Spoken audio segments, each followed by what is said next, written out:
Good morning, students. In this class, we are going to refer to past habits, which is the grammar part of Unit 5, which name is edible. When we talk about past habits, we can see two ways of refer to these past habits. We use used to in positive, didn't use to negative. This is one way to refer to past habits. But there is another way when we use would in positive and wouldn't in negative. Okay. Used to describe repeated actions, habits, or states in the past. We are talking about the past.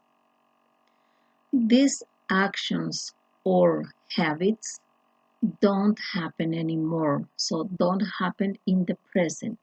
We are just referring to the past.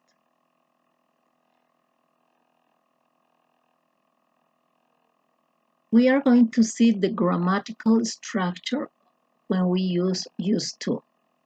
We begin with the subject, as you know.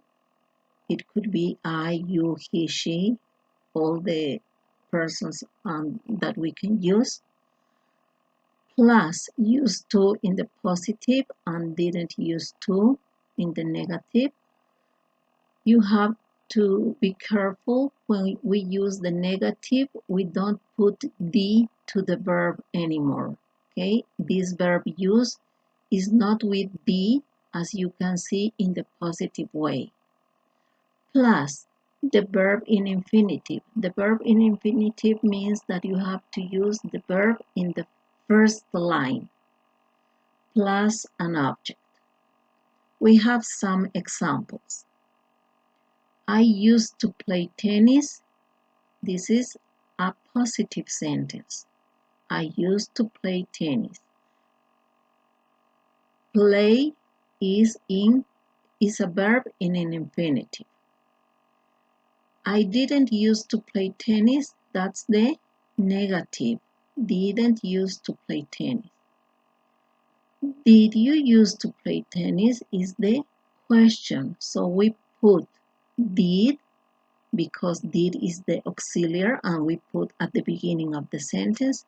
Then we continue with the verb with use after the verb. Now, we talk about used to, but now we are going to talk about would.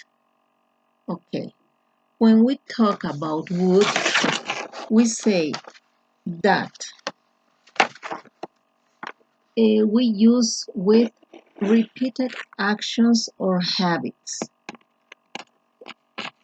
We use would to describe repeated actions or habits in the past too, as we saw used to, we are seeing would, both refer to the past. Would is not used with stative verbs. So we talk about past states, just actions. We are going to see after.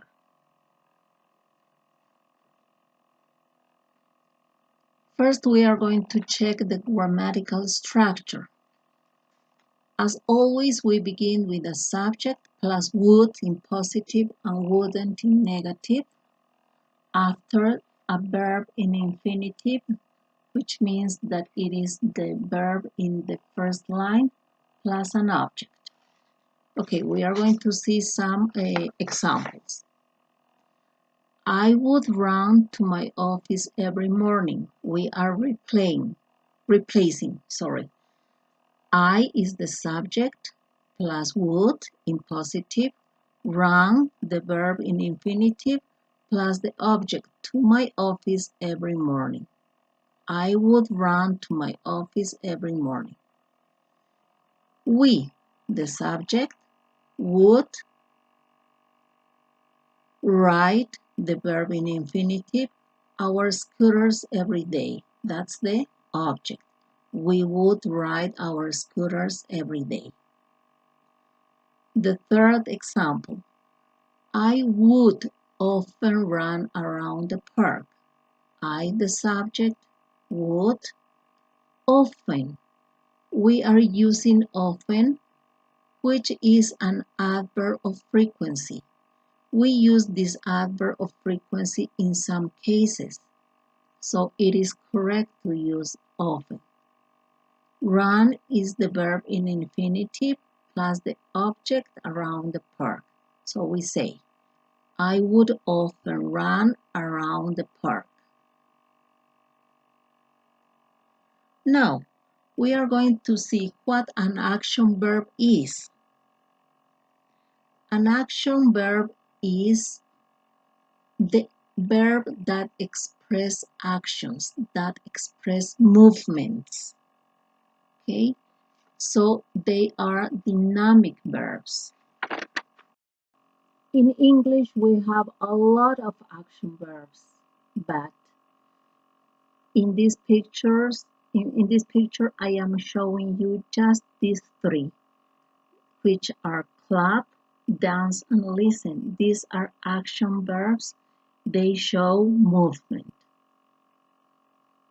So the difference with stative verbs.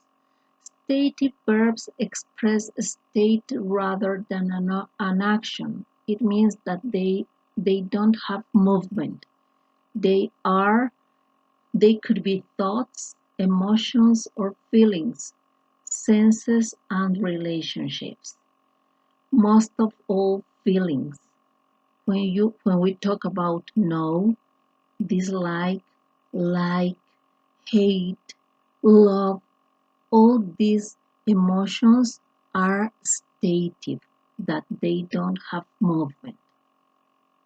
So now we are going to see the main difference between used to and would. We use used to with action and stative verbs. So we can use used to with all the verbs. They could be action and state. But we can use would just with action verbs, not with stative verbs. Just with action verbs.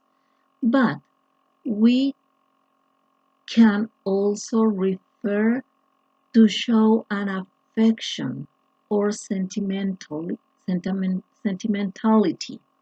So when we talk about would or we use would, in some cases, in many cases, we show affection.